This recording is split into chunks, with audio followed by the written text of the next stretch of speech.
جی دیکھیں، علماء کو ایسا پیشہ نہیں اختیار کرنا چاہیے جو گھٹیا سمجھا جاتا ہو، کیونکہ علم، علماء کی عزت سے علم کی عزت ہے۔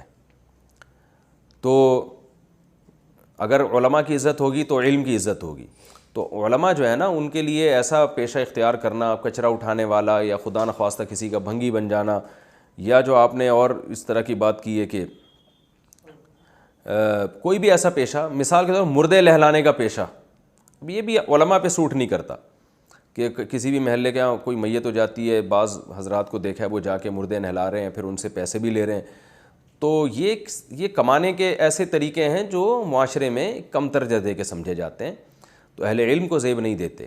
ہاں، اہل علم اگر کمانا چاہتے ہیں تو اور بہت سارے طریقے ہیں جس میں عزت بھی ہوتی ہے، پیسے بھی آ سکتے ہیں۔ تو تجارت تو ہمارے نبی صلی اللہ علیہ وسلم نے کی ہے اور صحابہ نے کی ہے، تو اس میں کوئی حرج نہیں ہے، اور باقی بھی بہت سارے شعبے ہیں۔ لیکن ایسا شعبہ جو بہت ہی گھٹیا سمجھا جاتا ہے وہ علماء کی شان کے بالکل خلاف ہے، اس سے علم کی توہین ہوگی۔ بلکہ علماء نے، فقہاء نے یہاں تک بیان کیا ہے کہ عام مسلمانوں کو بھی ایسا شعبہ غیر مسلم ممالک میں کم از کم نہیں اختیار کرنا چاہیے جس سے ان کی نظر میں آپ کی توہین ہو۔ مثال کے طور پر فقہاء نے بات لکھی ہے کہ مسلمان کو بھنگی کا پیشہ نہیں اختیار کرنا چاہیے۔ ٹھیک ہے، معاشرے کی ایک ضرورت ہے بھنگی بننا بھی، لیکن بھائی وہ ضرورت آپ نہ پوری کریں، لوگ کسی اور طرح سے کر لیں گے۔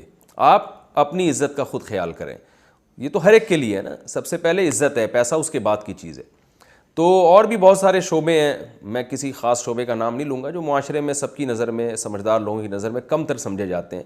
تو ہر وہ چیز جس سے انسان کی عزت جاتی ہو، دیکھیں سب سے پہلے جو انسان اشرف ہے نا، اشرف المخلوقات ہے، سب سے زیادہ قابل عزت ہے، تو سب سے پہلے جس چیز کو بچانا ہے وہ عزت ہے، اس کے بعد پھر دولت دوسرے درجے کی چیز ہے۔